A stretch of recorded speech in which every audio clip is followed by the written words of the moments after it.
Hi, my name's Sarah Campbell, and I'm the resident pro for piano here at Musical U. In this resource pack, we are talking about major and minor triads, and I'm going to show you a bunch of different ways to practice those major and minor chords so that you can become really familiar with them in all 12 keys and familiar with them within a diatonic scale. And this is really going to help you up your game. Let's get to it. So we're basically changing, if we were talking sol, fa, all right? If we're talking do, re, mi, fa, so, we're changing mi to may.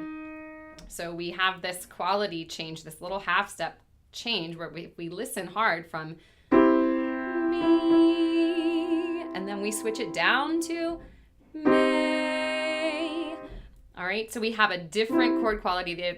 That's where we get the whole like C with a tiny m. That's our chord. That is our chord for C minor, our chord symbol. And C with no m next to it implies that it's major. So we're going to do a chromatic crawl with this pattern. So here's what it looks like. Now I'm pedaling each chord. If I don't pedal between the major and minor, it starts to get a little fuzzy. I'll demonstrate that here. You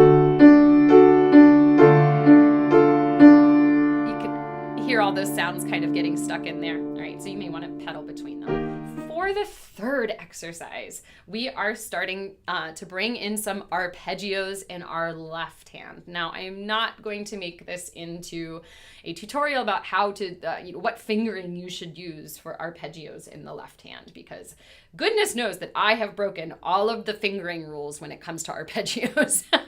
But find something that works for you and be consistent. That is all I will say about that. And then when we would play in that key, I would have to keep an eye on these. So any of the chords that have those in them, I'd have to keep an eye on them. So it would sound like this.